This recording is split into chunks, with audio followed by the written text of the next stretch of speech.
Perfect.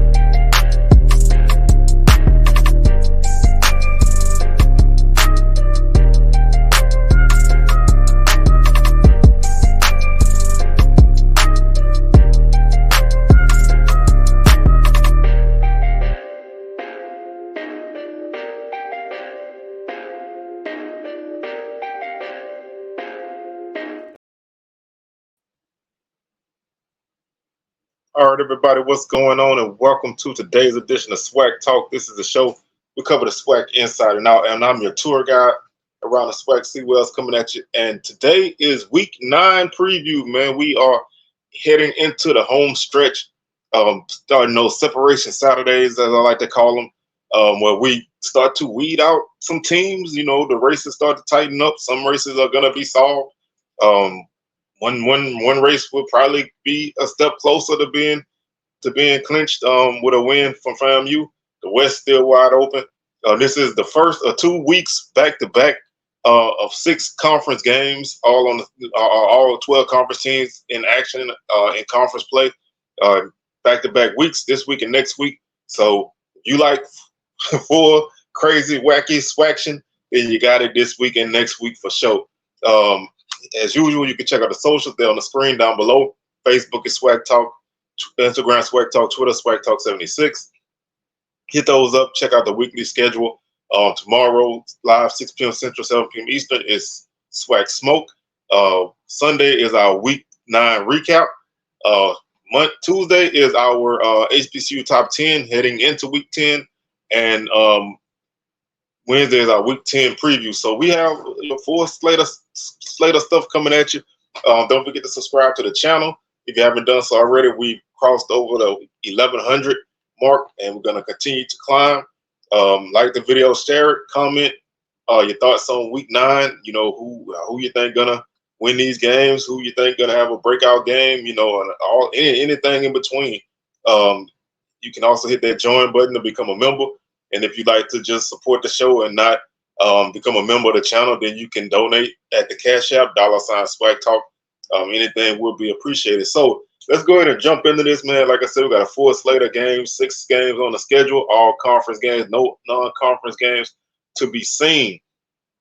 So first game we have is Grambling hosting Bethune-Cookman. That's a 2 p.m. kickoff. That game can be seen on HBCU Go. And these two teams are coming in kind of heading in different directions. Bethune-Cookman is coming in still looking for their first conference win. They had a few games that they lost by close margin. Then they lost last week by double digits. Offense seems to be coming together a little bit, but still a work in progress. Defense has been playing a lot better, especially in conference play, but they still, have given up some big plays here and there. Grambling coming off of a bye week, a much needed bye week, as they're coming in on a 2-game losing streak. But they look to get back to the winning ways that they had earlier in the month. Looking at Bethune-Cookman, the Wildcats average 18.7 points per game. The defense is giving up 30 points per game. The Wildcats average 90.9 yards per game on the ground. Their run game has really struggled through the bulk of the season, averaging 2.8 yards per carry. The opponents average 182 yards on the ground and 4.8 yards per carry. Through the air, the passing attack for Bethune-Cookman has gotten a little bit better. Getting Luke Sprague back at quarterback kind of helps that. He's probably the better passer out of all the quarterbacks on the roster. So the passing game should get better with him having more reps with the offense. Right now, they're averaging 149 yards per game, and they have 7 touchdowns and 4 interceptions. Defensively, 217 yards per game for the opponents, 7 touchdowns and 5 interceptions. The Wildcats average 240 yards per game and 3.7 yards per play. The opponents, 399 per game and 6 yards per play. Bethune-Cookman converts 29% on third down. They really struggle maintaining drives. They have had a really tough time maintaining drives, but they are 10 of 15 for 66% on fourth down. and they are pretty aggressive on fourth downs. I think last week they went for it like 4 times on fourth down. So they will try it on fourth down more often than not. Defensively, they're pretty solid on third down at 33%. This defense numerically and statistically doesn't look that great, but they actually have some guys that can fly around to the ball and make some plays. So depth is always going to be an issue with a team like this, but their number one guys are pretty solid. They're giving up 33% on third down, but they give up 60% on fourth down. So they have had opportunities for opponents to extend drives, and that hurts, especially in those games that they lost in close fashion. The Wildcats have fumbled the ball 7 times, giving them 11 turnovers on the season. The opponents have fumbled 4 times, giving them 9 turnovers, so they're a -2 turnover ratio. 27 sacks allowed by the offensive line and 12 by the defense. So they've struggled protecting the quarterback. And when you play multiple guys at that position, you're gonna have those kind of things. And with a new team, really, although we're like 8 games into the season, are they still a new team? But coming into the season with an offensive line that didn't have a lot of camaraderie, protecting the quarterback is always going to be an issue. Jimmy Robinson leads the team with 273 yards on the ground, averages 3.3 yards per carry with 2 touchdowns. Like I said, Luke Sprague is 62 at 95 passing, 4 touchdowns, 2 interceptions, 544 yards. A guy to look out for is Talik Patel. He transferred from Delaware State. He got some action the last 2 weeks. So he may get some, they may rotate him in. He's a guy who may be able to, make some things happen as well. So I'm not 100% sure if they're going to just run with Sprague or if they're going to put somebody else out there. But if they do, then I would look out for Bethea. He's a guy who can help that offense if that's what they call for. Dakari Allen Johnson leads the team with 26 catches for 211 yards and 3 touchdowns. Tink Boyd, 18 catches, 198 yards. And Davino Ellington has 18 catches, 166 yards. Those are basically the guys that they go to. Amari Stewart had a pretty solid game against Southern, scoring his first touchdown of the season last week. So they don't really throw the ball deep too often. They like to screen you to death and use a lot of short throws. I mean, they average only 8.3 yards per catch, so they don't, like I said, they don't really go down the field too often. And their leading guy has 11.7 yards per catch, so they don't really hit a lot of big plays. Like I said, their longest pass play of the season is 43 yards. Not a lot of huge plays. Their longest run on the season is 25 yards. So explosiveness for this offense is definitely the problem. They don't have a lot of it, so they have to drive the ball, and having so many different quarterbacks and other guys playing at different positions, that consistency is hard to find and hard to maintain. So moving the ball could be a challenge, but having the guy who you felt was going to be your starter at quarterback playing now can help try to get this team on track. De'Aris Thomas, he's a team with 67 tackles. He also has 8 tackles for loss. Eddie Walls also has 8 tackles for loss. Walls leads the team with 3.5 sacks. Conroy Cunningham is a guy who had a really good game last week, so keep an eye out for him. He has 2.5 tackles for loss and 2 sacks. Amari Hill Robinson has 2 interceptions to lead the team. He's an all SWAC guy, so you definitely expect to see him be productive. The punt game is not great. They had a punt block last week. They averaged 37 yards per punt. Field goals, they're 4-7. They also had a field goal block this week, so protecting on kicks is definitely vital. They are 2 of 3 from 40 plus, so they do have a little range from their kicker. He has longer 45. The return game has not really been there this season, but I always say a guy like Darnell Dees, who was a preseason all-conference return guy, you always want to look out for a guy like that. It's always possible for him to break one. So that he's definitely a name that you want to always know where he's at all times. Switching over to Grambling, the Tigers, like I said, they're playing a lot better, especially offensively.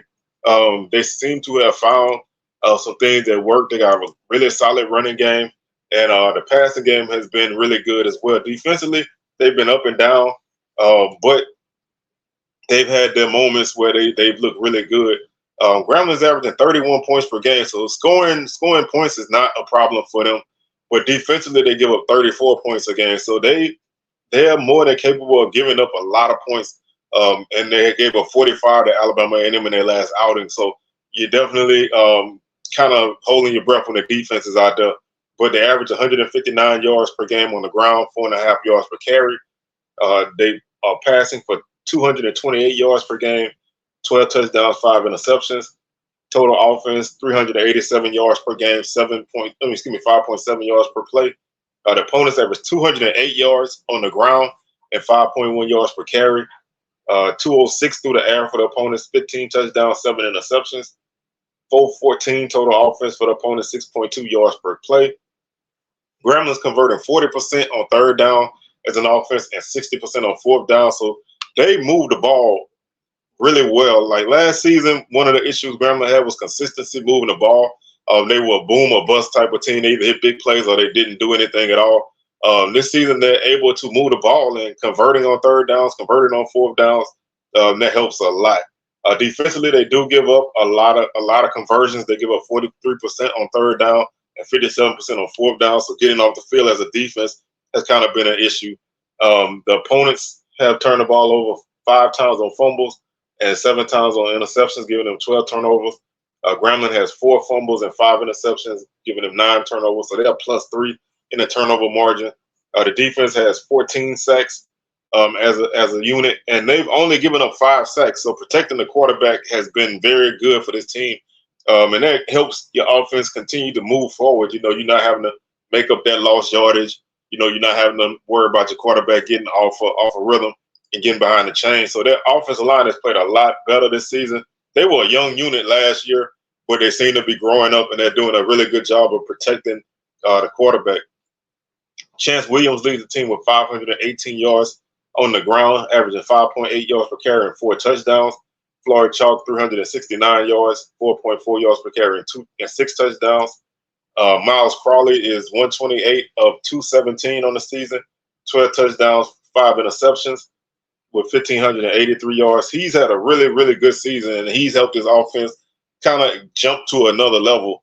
The running game would have still been there, but having a consistent quarterback that doesn't have a lot of turnovers, although he's kind of had a few these last couple of games, that's something that typically helps them in these games, not turning the ball over. But they turned the ball over 4 interceptions in the last 2 games, and that really hurts a lot when you only had 1 in the previous games. Antonio Jones has 32 catches for 486 yards and 1 touchdown. Lyndon Rash, 26 catches, 308 yards, and 6 touchdowns. So they have a two-headed monster, 1-2 punch, if you want to put it that way. Both can make big plays. Lewis Matthews has 67 tackles to lead the team. Sunday out of Anderson, 7.5 tackles for loss to lead the team. Anderson and Javon Carter each have 3 sacks to lead the team. And Cedric Anderson and Trent Henry have 2 interceptions to lead the team. The punt game is solid with Jimmy Isles. He's averaging 40 yards per punt with a long of 65. He has 11 punts inside the 20, so that helps the defense tremendously. Tanner Rinker is 7 of 9 on field goals with a long of 38. So he's a consistent weapon for them as well. In the return game, they haven't really had a lot going on, but Joshua Johnson averages 24 yards per kick return with a long of 77. So they do have somebody with the ability to break one.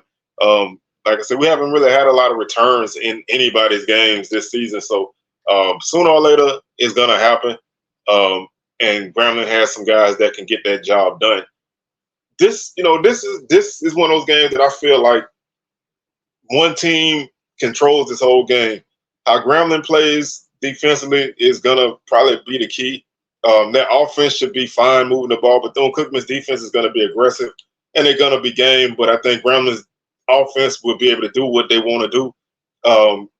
As long as Grambling's defense keeps Bethune-Cookman behind the chains and make them have to move the ball down the field, which is something they struggle at, then Grambling should be fine. And I think Grambling will win this game 33-15. I think Bethune-Cookman they're gonna get after it, but I don't think they have enough to get past Grambling. And our next game is Valley at Alcorn. That's also a 2:00 kickoff. Um, just a note. Every game on the schedule this week is kicking off no later than 4 p.m. So there are no night games this week at all. So you'll be able to know what's going on before late evening. So all afternoon games and late afternoon games. But Alcorn and Valley hook up. Valley is 1-6, 1-3 in conference. Still, they had that Pine Bluff win, but this week they took a little bit of a step back against a JSU team that was really, really good on defense. Valley's averaging 14 points per game. They're giving up 29 points per game. The Delta Devils average 101 yards on the ground, 2.8 yards per carry. They average 155 yards through the air, 6 touchdowns and 5 interceptions, giving them 257 yards of total offense, 3.9 yards per play. Defensively, they give up 172 yards per game on the ground, 5.4 yards per carry, and 235 through the air, 16 touchdowns and 4 interceptions, 407 yards of total offense for the opponents, and averaging 6.3 yards per play. On third downs, Valley has had it really bad, 27% on third down and 38% on fourth down. So they cannot sustain drives. That's one thing that's really hurt them. They cannot sustain drives. They have 3 fumbles on the season, giving them 8 total turnovers. The opponents convert 41% on third down and 25% on fourth down. They have 6 fumbles and 4 interceptions, so that's 10. Valley's a +2, so they do have a positive turnover margin. Hasn't really helped them a lot, but you always want to have that in your pocket. The defense has registered 9 sacks, so not a lot of pressure on quarterbacks, and the offensive line has given up 30 sacks. A lot of that's just a combination of different quarterbacks, young quarterbacks. Just the offensive line is not quite there yet, but their quarterbacks have taken a lot of sacks over the course of the season, averaging almost 4 sacks a game as an offensive line. Jared Wilson leads the rushing attack with 311 yards, 2 touchdowns, 3.7 yards per carry. The Fabian Fant is a guy who doesn't have a lot of carries. He only has 11 carries, but he's averaging 14.9 yards per touch and 2 touchdowns, 164 yards. He has a 53-yarder as his long. So he's a guy who can probably, break one if he gets a hold. So you definitely want to be mindful of where he's at. Tajarian Williams has taken over the starting position. He's 76 of 124 passing, 4 touchdowns, 3 interceptions, 804 yards. He has a long of 75. Carrick Ross leads the team with 20 catches for 201 yards and 2 touchdowns. Jackson Davis, 22 catches, 191 yards and 2 touchdowns.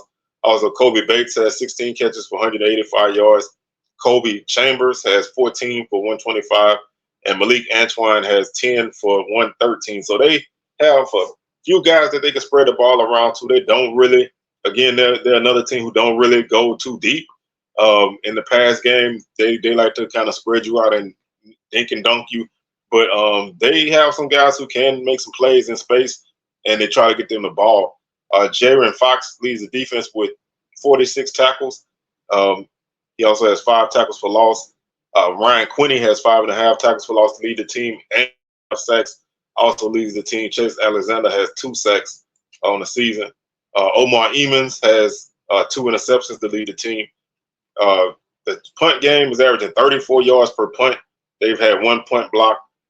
They've had 8 punts inside the 20, so pretty solid there. Anthony Turnage is 3 of 5 on field goals. The team as a whole is 3 of 7 with a long of 44. They typically haven't really been able to score a lot of points, so kicking field goals is vital when you can't really put points on the board with touchdowns. The return game hasn't really been that great. Kobe Bates averages 20 yards per kick return. He has a 43-yarder. Kobe Chambers has a 60-yarder on kick returns. They are only averaging 4.6 yards per punt return, so not a lot there for the Delta Devils. But they do have some guys who have the capability of making some things happen, and that's something I've said about a lot of teams in the return game. These teams have the talent, but they haven't really been able to break loose and make a big play.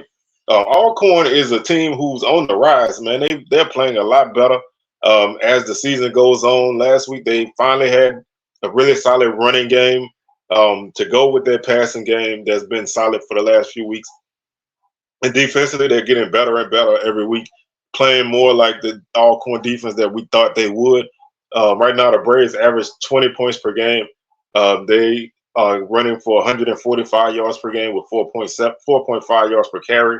The passing game is 204 yards per game, 9 touchdowns, 4 interceptions, 349 yards of total offense, 5.8 yards per play. The opponents average 22 points per game, and 141 yards on the ground with 4 yards per carry. 200 yards through the air, 7 touchdowns and 10 interceptions. They do a really, really good job of forcing turnovers as a defense. Offense 36% on third down, 44% on fourth down. The opponents 38% on third down and 77% on fourth down. So they've had some success as opponents with converting fourth downs. Third downs is kind of has been about average. The Braves have turned the ball over a total of 7 times, and they have 5 fumble recoveries, giving them a +8 in the turnover margin. That's probably the biggest margin that you're going to see out of any team in the conference. They really are really good at forcing turnovers, and they take care of the ball pretty well too, especially in recent weeks. 15 sacks for the defense. They're giving up 13. Jarvion Howard has 431 yards on the season, 4.9 yards per carry with 4 touchdowns. Aaron Allen has been really, really good these last few weeks. 112 of 183, 1,400 yards even, 9 touchdowns, 2 interceptions. Malik Rogers, 16 catches, 326 yards. He's averaging 20 yards per catch and a touchdown. Montario Hunt, 20 catches for 298 yards and 1 touchdown. Tavares Griffin has 19 catches for 186 yards and 3 touchdowns. Also, Tavares Adams has 11 catches for 107 yards. Jarvion Howard has 12 catches for 104 yards. Akeem McNair, 13 for 82. Nico Duffy, 12 for 81. So they spread the ball around. They have, like I said, they have 7 guys that have double-digit catches. So they can. This offense has been playing really well. And like I said, the pass game has been thriving the last few weeks, but the running game is really, really solid last week, and it should be back to where it belongs at the top of the charts. Terrence Ellis has 60 tackles to lead the team. Malachi Bailey, 6 tackles for loss. Bailey also has 3.5 sacks to lead the team. And McKelton and McDaniel both have 2 interceptions to lead the defense.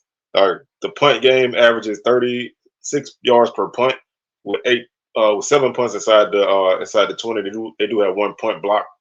Noah Kiani, in terms of field goals, is not 8 of 12 on the season. 6 of 7 from 30 to 39 yards, 1 or 2 from 40 to 49 yards. He has a longer 42. He does have 1 kick block, but the Braves have also blocked a kick. So that's always something good for your special teams unit. You want to try to make those plays and keep teams off the board. The punt return unit is only averaging 2.4 yards per punt return. They give up 10 yards per punt return. So the opportunity for you as a return unit to get some yardage is there against Alcorn, but they've done a solid job of trying to limit that, but they still have given up quite a few yards there. Nico Duffy averages 15.2 yards per kickoff return, and Akeem McNair 16 yards per return. McNair has a 43 yarder, which leads the team. Another simple game, man. This game is a game where Alcorn, they don't want to get caught looking ahead, knowing that they have, bigger fish to fry, so to speak, left on the schedule. You don't want to get caught looking past a team like Valley, but Valley on the road is definitely different than Valley at home. I like Alcorn in this game by a score 35-10. I think Valley will be able to, have some plays here and there, especially, with a quarterback like Williams. and some of the backs they have, they'll hit a couple plays, but Alcorn's defense is going to force some turnovers. I think the running game is going to get going, and the passing game is gonna work in there too. So I think the Braves pick up another win and keep themselves in the SWAC West race. Our next game is Jackson State taking on Arkansas Pine Bluff. That's a 2 o'clock kickoff as well. That's in Pine Bluff. Game can be seen on the UAPB Sports Network. Just like last game, two teams kind of not really going in the same direction. JSU has had, to some people, have had not a good season, but they're 5-3, 3-2 in conference. But this is a team that had a lot of questions coming into the season. They could have been anywhere on the scale of success for a team, and they've had their ups and downs. But they still are a team that's capable of being really dangerous. Pine Bluff's a team that in previous weeks they looked really good. They look, they didn't win games, but they seemed like they were being competitive. But the last couple of weeks they've seemed to tail off in that aspect. So I don't really know what his team is. Jackson State's averaging 26 points per game. They're giving up 25. This is a running team. 171 yards on the ground, 4.6 yards per carry. They average 214 through the air, 12 touchdowns and 2 interceptions. And total offense, they are at 385 yards and 5.5 yards per play.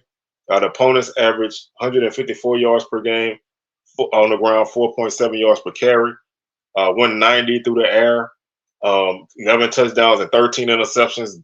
Just like Alcorn, this defense can turn you over. They force a lot of interceptions. They rank, I think, first or second nationally in interceptions. So they definitely are a team that can get to the ball. They ball hawk pretty well. And total offense, the opponents average 344 on the season, 5.5 yards per play. Jackson State is 35% on third down, 71% on fourth down. The opponents 34% on third down and 50% on fourth down. 17 turnovers for the opponents, 11 for the Tigers. So they are also they are +6. So another team with a really solid turnover margin. They have 20 sacks as a defense, but they've given up 18. So good solid pass rush. Offensive line can be better.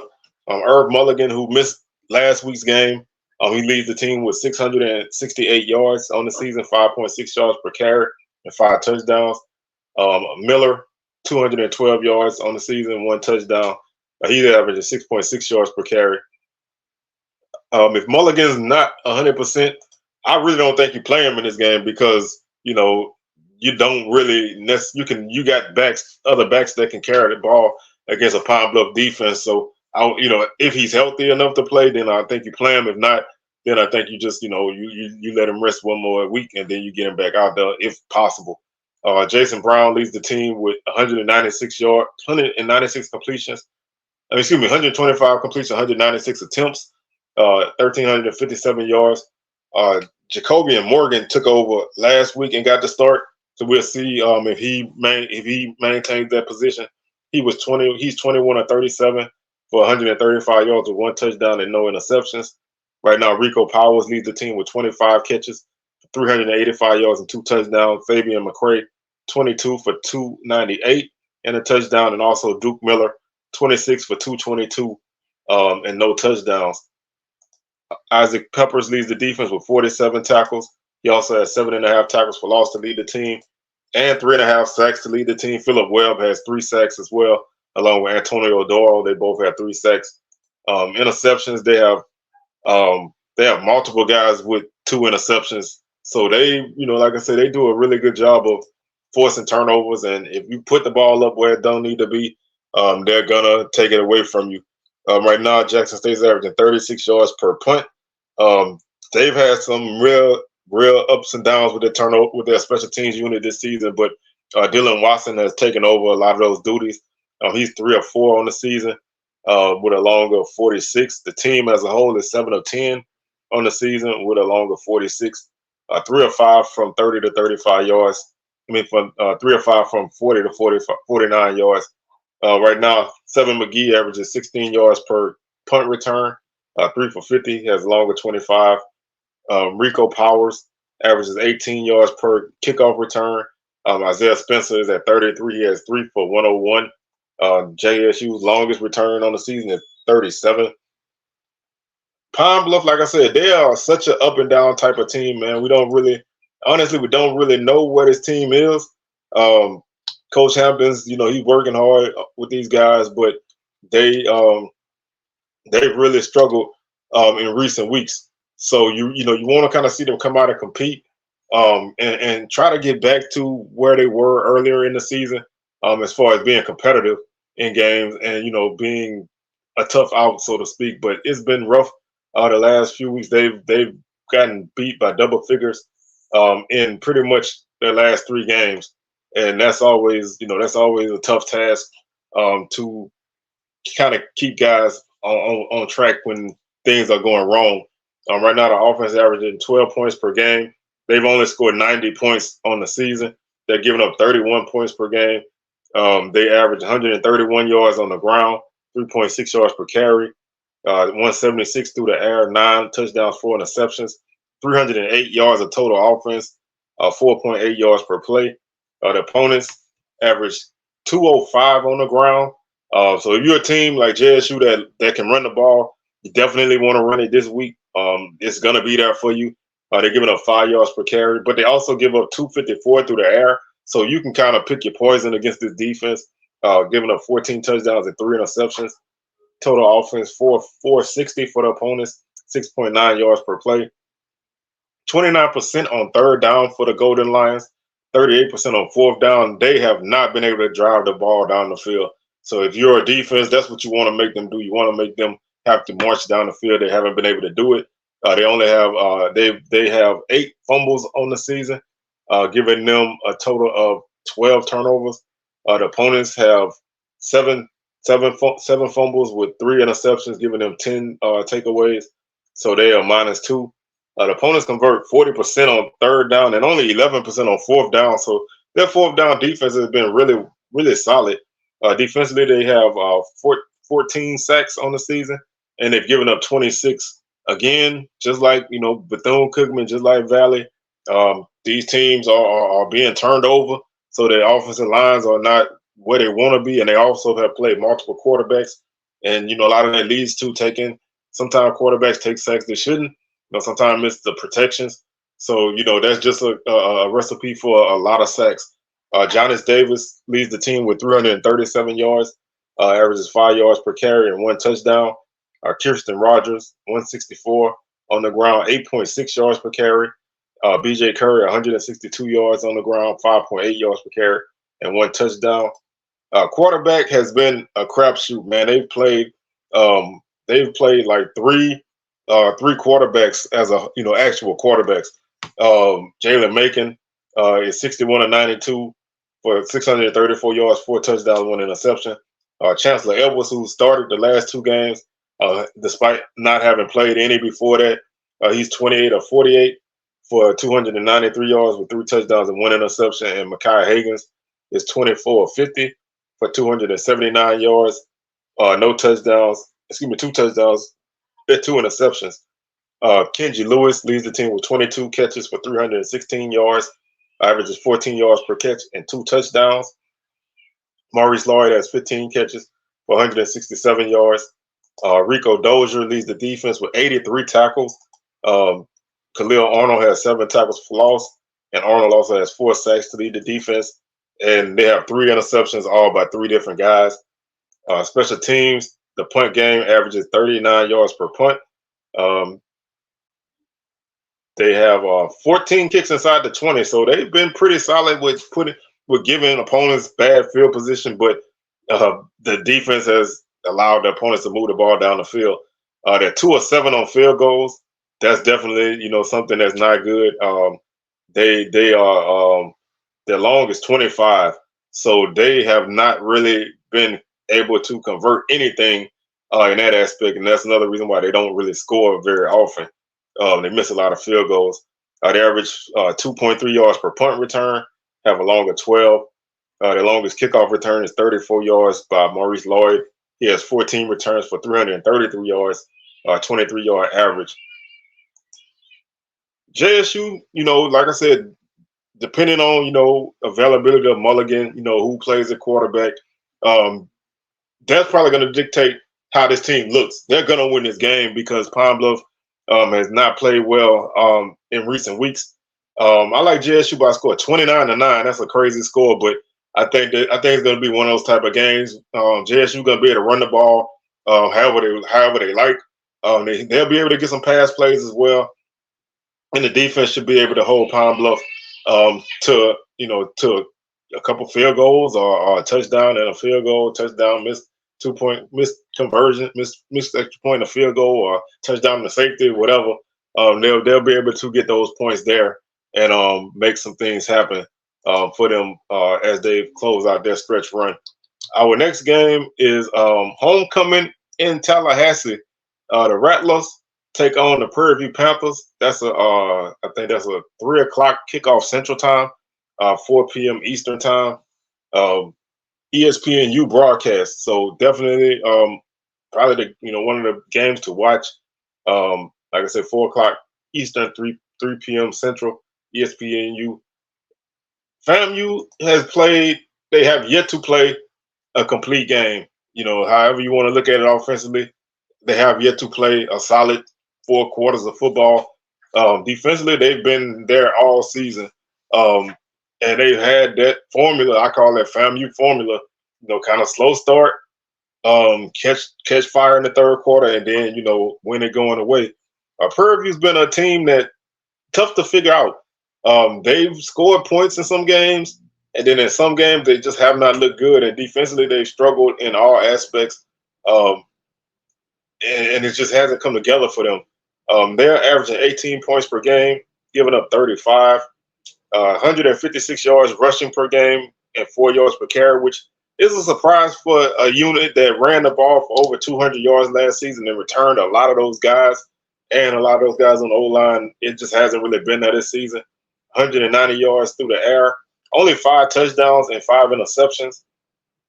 346 yards of offense for the Panthers, 5.6 yards per play. 145 on the ground for the opponents, 4.4 yards per carry. 280 through the air. This is where Prairie View has struggled in this pass defense.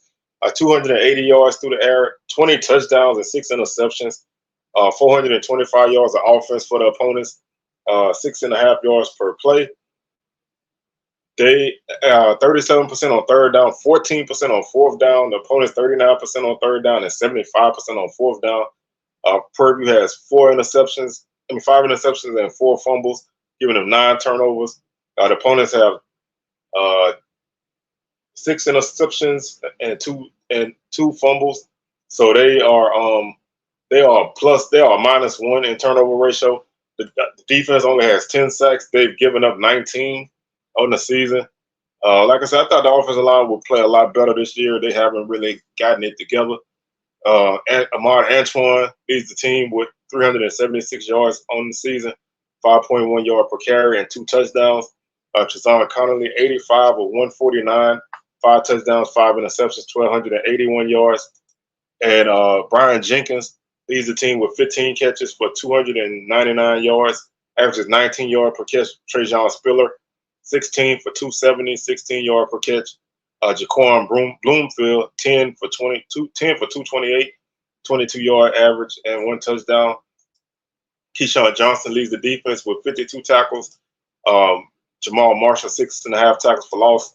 Marshall also has 3 sacks, and all of their interceptions come from multiple guys. The punt game averages 37 yards per punt. They do have 1 punt blocked on the season. They have 8 punts inside the 20. The kicking game is solid, 8 of 12 on the season with a long of 50. That's the first team I've seen with a 50-yard field goal, so they definitely have a kicker with range. That's definitely a weapon, but they haven't really been able to use it much. Brian Jenkins averages 5 yards per punt return, and he averages 24 yards per kickoff return. He has a long of 43, so he's definitely a guy who's a threat waiting to break one. And they're facing a FAMU team who comes in, on a roll in conference play. They have a long home winning streak. They're 5-0 in conference play, 6-1 overall. Defensively, they are really, really good. Offensively, they have the weapons. They just haven't really been consistent. Last week, the running game really stepped up big, which is something I've been looking for out of the Rattlers for quite some time. But they average 27 points per game. They give up 16.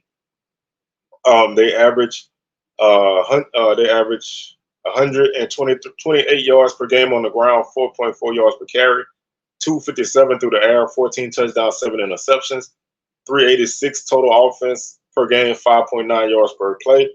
The opponents average 16 points per game and 91 yards per game on the ground, only 2.7 yards per carry, 190 through the air. They have 11 touchdowns and 3 interceptions, 281 yards of offense for the opponents, 4.4 yards per play. FAMU converts 41% on third down and 50 on fourth down. The opponents only 27% on third down and 52 on fourth down. 4 fumbles for the Rattlers, with 7 interceptions, giving them 11 turnovers. The opponents have 4 fumbles and 3 interceptions, giving them 7 turnovers. So FAMU's a -4. That's been one of the things that's hurt them, especially early in games, the turnovers. Defense, 21 sacks. They've only given up 9. They definitely protect off the quarterback well, and they get after the quarterback with their strong front 4. Terrell Jennings leads the offense with 283 yards rushing and 4 touchdowns, 5.3 yards per carry. Kelvin Dean, 235, 5.3 yards per carry and 1 touchdown. Yaquez Yant is 192 yards, 3.6 yards per carry. So they have a 3-headed monster, really, if they choose to run the ball. They honestly haven't really ran the ball a whole lot this season, 215 carries, but they can do it if they really need to. Jeremy Musa, 140 of 244, 1,749 yards, 14 touchdowns, 6 interceptions. The only issue with Musa is his completion percentage. His accuracy has not been great, and that's been something that's kind of slowed them down, especially early in games. But, this is a team who can catch fire. I mean, guys like Marcus Riley with 22 catches for 343 yards and 3 touchdowns. You got Jamari Shareed, 32 for 315 and 1 touchdown. Jamari Gassett has had a couple of big games recently, 18 for 239 and 3 touchdowns. Also, Nicholas Dixon, 13 for 224 and a touchdown. Kamari Young at tight end, 16 for 217 and 1 touchdown. The weapons are there. Consistency is the issue for FAMU, and keeping focus. Isaiah Major leads the defense with 57 tackles. He also has 7.5 tackles for loss. Gentle Hunt has 10 tackles for loss. Anthony Dunn has 9.5. Dunn has 6.5 sacks, and Hunt has 4.5. They get a lot of pressure with their front 4, and they can really wreak havoc. They had 3 interceptions by 3 different guys. Special teams are solid. They average 43 yards per punt, with 8 punts inside the 20. Cameron Gillis is 6 of 8 on field goals with a long of 44. And their return game is great. Jamari Shareed averages 16 yards per punt return. Gassett averages 12. Shareed has a 50-yard return. Gassett has a 39-yard return. And Marcus Riley averages 30 yards per kickoff return, and he has a 96-yard touchdown. So the weapons are there in the return game. It's really, honestly, not FAMU's issue playing this team. The issue is the opponents. Can they be able to maintain anything? Can they get off to good starts, and can they maintain it? That's tough against a FAMU defense. Because they just know how to frustrate you as an offense, and give that offense opportunity to put some things together eventually. Prairie View's just been an inconsistent team, like a lot of teams in the conference this season. But I like FAMU by a score of 27-13. I think FAMU will play their typical game, man. Probably be like a 10-7, 10-7, 10-3. halftime game or something like that. FAMU will score a few points in the second half to put this thing away, and really increase their lead in the East Division, as they continue to make their march toward the SWAC East Championship and the championship game in the Celebration Bowl. Our next game that we have is Southern and Texas Southern. This is a very, very intriguing game. It's the tale of two sides. I think the strength of both teams are facing off in this game. Southern's offense against the Texas Southern. I mean, Southern's defense against Texas Southern offense.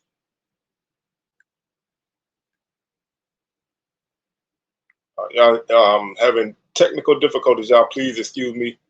For once, technical issues are fixed. Hopefully, we back. Like I said, Southern and Texas Southern facing off. This is a 4 o'clock kickoff at Southern. Southern's defense is the strength of their team. TSU's offense is the strength of their team. How these two teams match up on that side is going to be interesting. To me, the unit that wins the Southern offense against TSU defense matchup is probably going to win this game. TSU averages 24 points per game. They're giving up 38. They average 175 yards on the ground with 5.2 yards per carry. They average 176 yards through the air. They have 11 touchdowns and 5 interceptions. 351 yards of total offense, 5.8 yards per play. The opponents average 203 on the ground, 4.2 yards per carry, 229 through the air. 220 through the air, 16 touchdowns and 3 interceptions, 424 yards of offense for the opponents, 5.6 yards per play. TSU averages 32% on third down and 50% on fourth down. They have 4 fumbles, giving them a total of 9 turnovers. The opponents have 5 turnovers on the season, so they're -4. And the opponents convert 47% on third down and 64% on fourth down. Defensively, they have 15 sacks, and they've given up 15 sacks. Their offensive line is actually a pretty solid unit. They, playing with a different quarterback this season has kind of changed some things, but their running game is great, led by Ladarius Owens. He's the SWAC's leading rusher right now with 705 yards, 7.2 yards per carry with 5 touchdowns. Ja'Cory Howard, 239 yards, 4.9 yards per carry, and 3 touchdowns. Jace Wilson has started the last 6 games. He's 76 of 146 for 880 yards with 7 touchdowns and 2 interceptions. Jaron Johnson, 29 catches, 297 yards, and 3 touchdowns. Quay Davis, 21 for 236, 1 touchdown. Trenton Leary, 10 for 136 and 1 touchdown. So as you can see, Johnson and Davis are really the guys that Wilson looks to the most to help him out. Jacob Williams is one of the best linebackers in the league. If you haven't heard his name yet, you will hear his name a lot. He has 69 tackles, 12 tackles for loss to lead the team, and also 5.5 sacks, which leads the team. Xavier Player has 2 interceptions. They average 37 yards per punt, and they are 7 of 12 on field goals with a long of 41. The return game, they average 8.2 yards per punt return. And Ladarius Owens has been a really solid kickoff returner this season. He's averaging 25 yards per kick return with a long of 49, 310 yards on 12 returns. So they, like I said, offensively, TSU has a lot of weapons. I think their offense is gonna keep them in this game. How their defense plays is gonna be the key. And Southern's the opposite. Southern's defense is the best unit on their team. How they respond offensively and avoid those lulls and lags that they have is going to be the issue for Southern. How they handle this game, because offensively they're improving, but the improvements are not great. They're not big improvements that just jump off the screen at you, but they're averaging 23 points per game. The defense is giving up 16, 118 yards on the ground for Southern. They've had a couple big games on the ground, but for the most part, they have struggled running the ball, 3.5 yards per carry, 238 through the air, 10 touchdowns, 8 interceptions, 356 yards of total offense, 5.6 yards per play. The opponents average 85 yards per game on the ground, only 2.5 yards per carry. That number is good for like 7th in the country in rushing defense. 198 yards per game through the air, 9 touchdowns and 4 interceptions, giving the opponents 284 yards of offense, 4.1 yards per play. Southern has struggled on third downs for multiple reasons. Penalties has been one of Southern's biggest issues, especially in the last few games. They average 36 yards per. They average 36% on third down, 45% on fourth down. They have um, they have 15 turnovers on the season. The opponents convert 37% on third down and 45% on fourth down, and they have 13 turnovers. So Southern's a -2 in the turnover margin. They just can't avoid those simple, crazy turnovers, unnecessary turnovers. That hurts them a lot. Garrett Quarles leads the offense with 367 yards rushing, 4.3 yards per carry with 3 touchdowns. Kendrick Grimes, 327, 5.2 yards per carry, and also 3 touchdowns. Harold Blood, 114 of 189, 1,588 yards, 10 touchdowns, and 7 interceptions. Chandler Whitfield has 13 catches to lead the team with 197 yards and 1 touchdown. August Pete, 8 for 185 and 2 touchdowns. Kendrick Grimes, 18 catches for 171 yards and 2 touchdowns. So they have guys that can catch. They have multiple guys that can catch balls, but the consistency and efficiency of this offense is where the problem is. Defensively, Jalen Campbell has 55 tackles. Kelby Givens, 11 tackles for loss and 5 sacks to lead the defense. Also, Taj Brown has 4 sacks.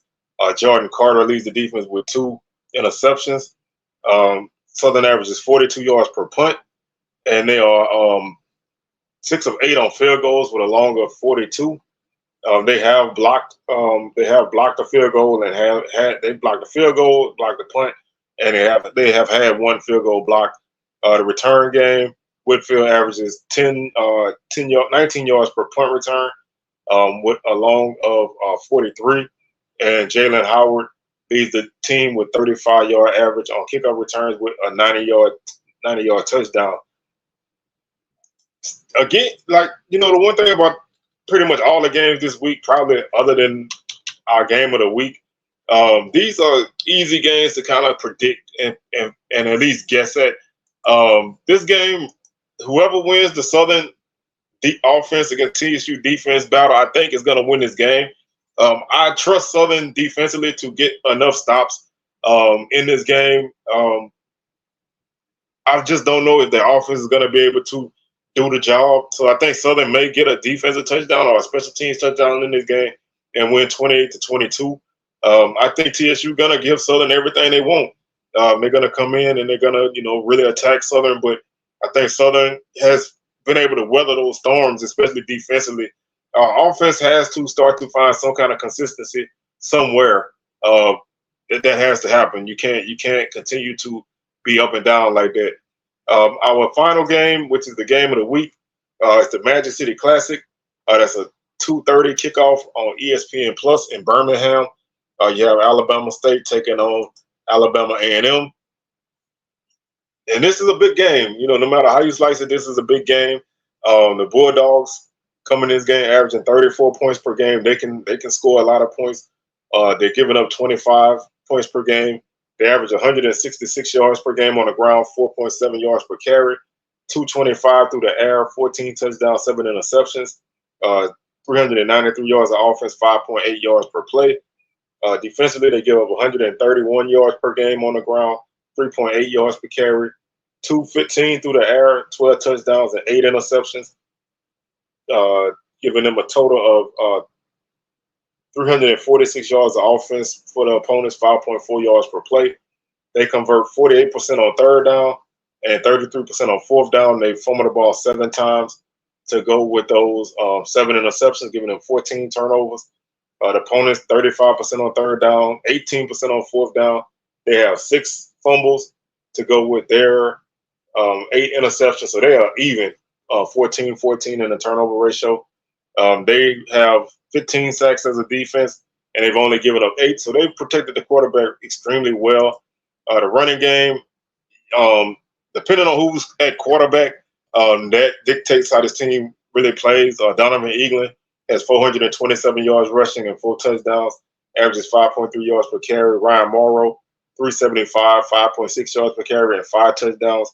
Xavier Langford, 275 yards, averaging 7.2 yards per carry and 4 touchdowns. Quincy Casey, 67 of 107 passing, 869 yards, 7 touchdowns, and 2 interceptions. Langford, 57 of 100, 670 yards, 7 touchdowns, and 4 interceptions. Cameron Young has 36 catches on the season for 329 yards and 3 touchdowns. Kenny Hambrick, 15 for 268 and 2 touchdowns. Terrell Gardner, 17 for 249 and 2 touchdowns. Jacoby Hewitt, 15 for 201 and 3 touchdowns. So they have some weapons to spread the ball around too. Jordan Mitchell leads the defense with 39 tackles on the season.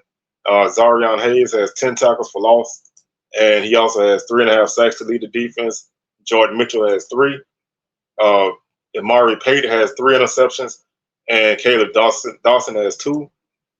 They average 40 yards per punt with 13 punts inside the 20. They have had 2 punts blocked, so protecting the punter is something that they really need to continue to work on. They're 5 of 7 on field goals with a longer 29, so they haven't really kicked up. They've only kicked 1 field goal or 2 field goals beyond 30 yards. So they really don't kick a lot of field goals, especially long. They go for it a lot in that range. Terrell Gardner averages 18 yards per punt return with a 69-yard touchdown. Gardner also averages 24 yards on kickoff returns with a longer 57. So that's a huge weapon in a game like this. Bama State, stop me if you heard this before. Offensively, not great. Defensively, tremendous. Game against Jackson State, the offense was able to take advantage of some short fields and put points on the board and win that game. But this team is averaging 17 points per game. Defensively, they're giving up 18.